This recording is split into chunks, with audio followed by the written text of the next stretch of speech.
We're returning to the pink puffball with Kirby's Dream Land 2 on the Game Boy. Released in 1995 following the great success of the first Kirby's Dream Land, as well as the NES Kirby's Adventure, this entry endeavored to take everything that made the franchise successful so far and expand on it for another fun handheld journey.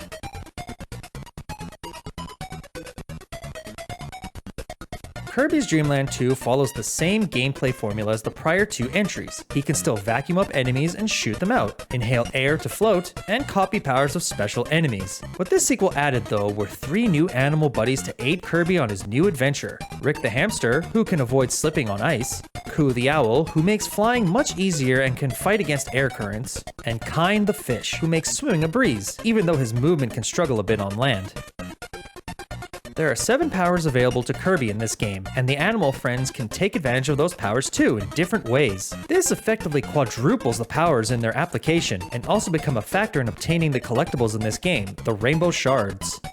With 7 worlds, each with an average of 4 to 5 stages and increasing difficulty, this game is a very decent length. Add on top of that the puzzles needed to obtain the Rainbow Shards on each level, Kirby's Dream Land 2 has great replayability and an epic ending.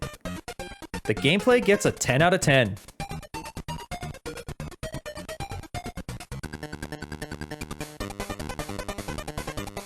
One would think that simple shapes and Kirby go hand in hand, which, while true, don't feel like that's the case here. By 1995, developers understood how to get more graphic fidelity out of the Game Boy. Environments of this game felt full and populated, even without enemies immediately on screen.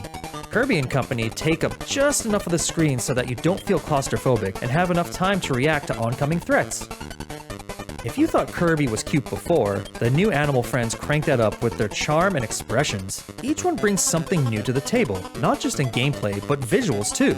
Coo always looks confident and focused, plus the way Kirby also flaps his arms along with Coo's wings is just adorable. Kind's default expression feels a bit derpy, and the expressions he makes with some powers are utterly comical. Sometimes I feel like he keeps getting the short end of the stick with powers using him rather than the other way around. And then we have Rick. I mean, it's Rick. Just look at him. Look at him! Everything he does is cute personified. I just want to rub his little cheeks and anyways, you get what I mean.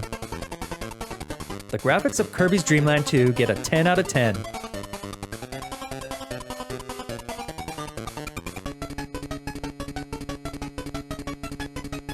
It shouldn't come as a surprise that Kirby music just sounds like it was born to be played on a Game Boy sound chip. Well, really, that's because it was. They just knew how to pick the best bips and bops to have the tunes have impact. Kirby's Dream Land 2 just further expands on that with music ranging in upbeat, epic, cute, and calm.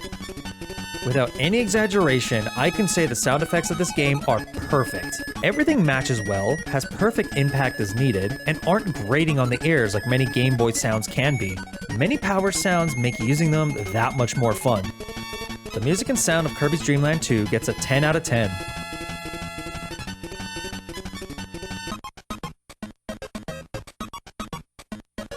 Remember when I said this game has great replayability? The amount of time I played this game absolutely proves that. I got so addicted to 100%ing this game, something I don't typically like to do often. I remember visiting family in San Francisco and taking a road trip out to the town of Monterey. I was playing this game the entire drive and was struggling to get that last rainbow shard. And of course, just when I think I have the solution, we arrived and I was required to stop playing. Boy, was I pissed. Don't worry though, I did end up finishing the game with some fresh batteries to boot. The nostalgia hit of this game is a 10 out of 10. Kirby's Dream Land 2 had everything a perfect game should back in the day. It was fun like its predecessors, but further expanded on the formula, both in gameplay and visuals. To say you got your money's worth is a massive understatement. It's a masterclass in how you make a smart sequel on limited hardware. Don't sleep on this one, folks. If you pick this up, you will not be disappointed.